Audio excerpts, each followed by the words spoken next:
Vice Admiral Robert Harward joins us now, member of the Iran Policy Project at the Jewish Institute for National Security of America. Thanks so much for joining us, Admiral. What do you expect to happen on the afternoon session over in Geneva? Well, first off, it's very clear the regime has one objective: survive Donald Trump. As you went through, you just gave this litany of our background there. Obama came in and wanted the JPOA so bad he gave him $1.7 billion in cash, which of course immediately went out to their surrogates, Hezbollah, Hamas, Houthis, to build their networks. And then under the Biden administration, they unfroze $16 billion. Those two events were counterproductive to the stream we've on. And you've outlined very clearly how much they've done it against us. And you forgot to mention they were killing our troops in Iraq. 600 plus. 600 plus. So this thing's got a long litany, and they're going to play every game in the world that they've been playing just to play this out and try to survive Donald Trump. I think that's going to become very clear today in the negotiations. They're not going to agree to destroy their 3 nuclear sites.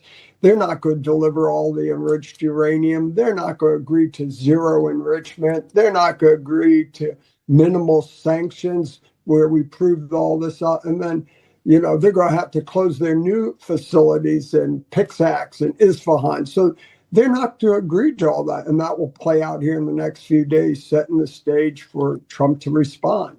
And I should point out to our audience, you grew up in Iran.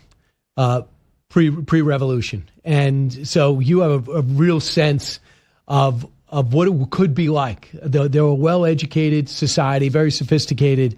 And it seems to me, from what I hear and what I read and what I see, that about 90% of the country hates their government. Do you think that's accurate?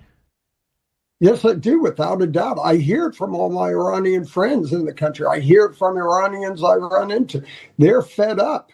This government has failed them, and they're murdering them. So it's going to happen. It's interesting when you think of the president. This is probably his greatest political risk, but it's also his most principled action yet. He's made a commitment to the Iranian people. Help is on the way. We will not tolerate killing you. I believe if he doesn't get what he wants out of these negotiations in very near order, we're going to see this thing come to fruition. And a lot of Iranian people are counting on that. So I do believe it's going to evolve back to the Iranian it was in the 60s and 70s, where a lot of hardworking people, well-educated, will demand a government who represents and takes care of them. And so the sheer capacity is what's different now. Admiral, what do you say to people who keep insisting, and a lot of it's on the right, that Israel is pushing us into this? Well, sure, it's in Israel's interest as well, but it's in the interest of the whole region and the world. This changes the geopolitical situation. Don't forget, Iran didn't just hit Israel. It hit Saudi. It hit UAE. And part of the agenda here in the strikes is to ensure we remove all those offensive missiles and maritime assets that threaten those allies. So I think this plays out very well for the region to become prosperous, peaceful, and stable that is not seen for decades. So it's much bigger than Israel. But of course, they have a big stake. This is an existential threat to them. So are you happy? I mean, I looked at the numbers. It's short of what we built up for Iraq because we wanted to have an invasion, and we had hundreds of thousands of troops in Kuwait and staged elsewhere to go in. But are you happy with what you see right now with 2 aircraft carriers, 40,000 in the region, the F-16s, the F-35s, the F-22s? Do you think we have enough to make Vice Admiral Robert Harward optimistic we can have a sustained attack? Well, again, the attack, first off, has to be to mitigate, take out their elements of power, the projection. So, yes, I do believe we have that. We have the ability to see. And now with a minimal threat to our aircraft, we're able to watch, provide eyes on and watch those targets. So when missile launchers are used, they'll be gone shortly thereafter. So I think this is a much different situation. We've had this much force in the region before, but we've never had the positioning and the neutering of Iran like we had previously. Surface-to-air missiles were always a threat, and the last bombing campaign took out a lot of that. So I think this is a much different situation. And I do think we have the ability to make our allies and the region safe. So yes, I believe we're in place to do that. So do you believe the drone technology, what we've seen evolve in real time over the last 4 years in Ukraine, could you swarm either aircraft carrier and create some problems with these drones? Again, I think range durations could be a problem. We know where they are at, so I don't see that being a threat. And those carriers are going to be located where they're hard to target, out of range, and with a lot of air defense. So I'm satisfied they're protected and ready to go. I think more important, Brian, and the big unknown I haven't been able to get answers to, the dynamics on the ground. Who have we been communicating? Have we talked to the Artish, the regular armed force? And unlike Iraq, hey guys, you could stay in place. We need you to flip and turn on the IRGC, the real guys who are the thugs, the murderers, the mafia. So I don't know. I don't have a sense what's going on the ground. And I think that's a critical component, because we're going to have the Iranian people be a part of this as they're prepared to do. But have we set the conditions for them to act in synchronization with our strike? So looking at the country itself, so we want to, I'm wondering if the next leader of Iran's in prison. And I'm wondering if, any threat has been imprisoned. And I know there was that infamous prison, and the Israelis blew the door off.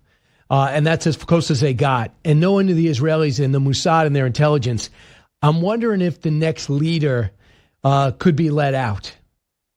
Well, it could be. And you're talking about Evin Prison. I've been to it several times. It's their infamous You have been? Prison. Yeah, I've been to it. I spent a night there once, many, many decades ago. A very strange situation. But it's Evin Prison. It's where they keep their political prisoners.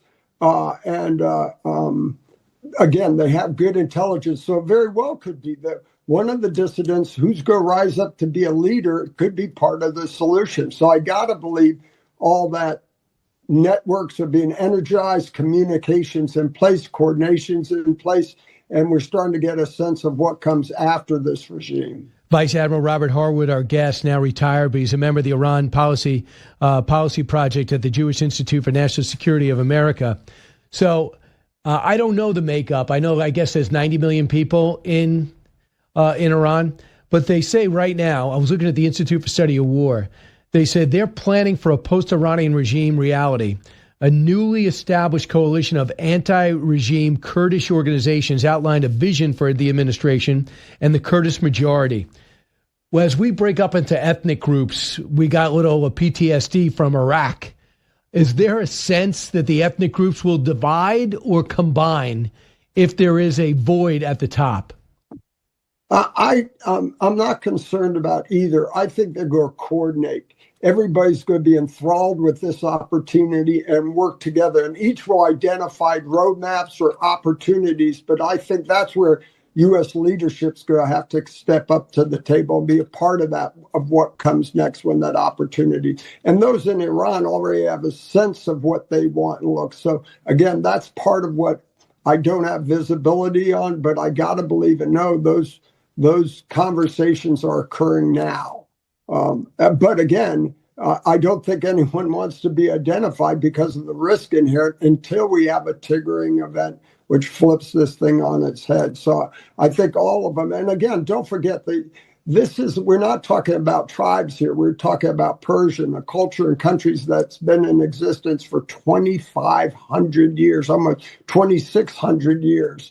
So that sense of unity driven through the Persian history, I think, is what will bind all these entities together at the end of the day.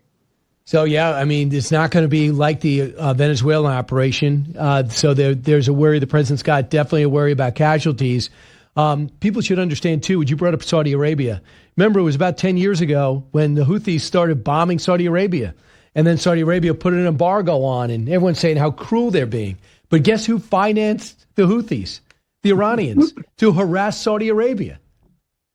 Well, and you remember Iran shot missiles and drones and took out Saudi oil infrastructure. So they've been attacked both ways, north and south, east and west from Iran. So it's surrogates and directly from Iran. So, Admiral, why are they pushing back on us taking action? Is that window dressing? Do they really do this with a wink and a nod?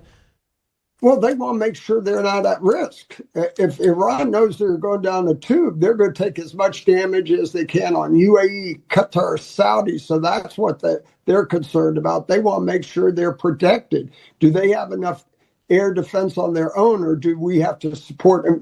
And part of this deployment includes assets which can provide that air support. So again, the initial strikes have to focus on those missiles and the ability to do it, to protect Saudi, to protect UAE. Mm-hmm. And that's what they're talking about.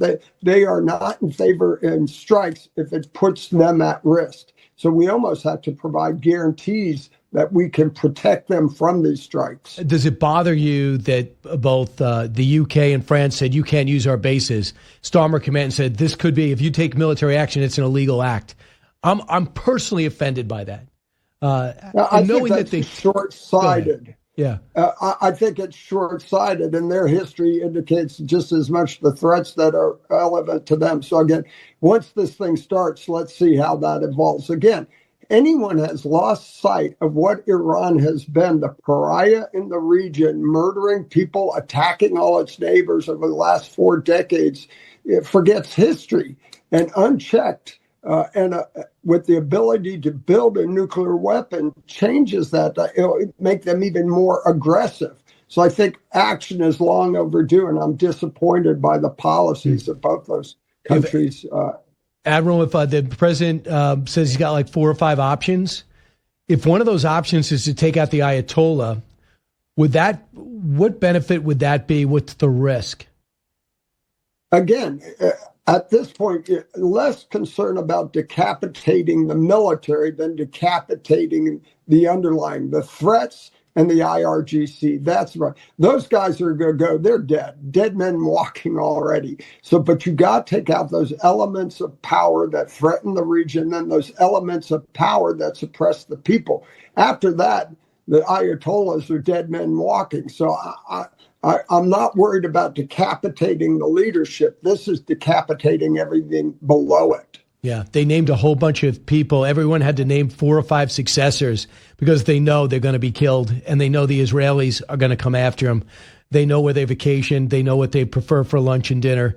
I've been in awe of their intelligence and execution, and I don't think we could have a finer partner in any type of high-risk military operation. And I think you probably agree. I do. They've been great allies. They face an existential threat. They've been at war all their life, and their capabilities match ours. And working together, as we illustrated on the taking out the nuclear facilities, the air defense is of overwhelming force. Great job, Admiral. Thanks so much. You grew up there, and then we could see if this is the end of a regime that could allow you to go back there. Not forever, just to visit. Back in a moment.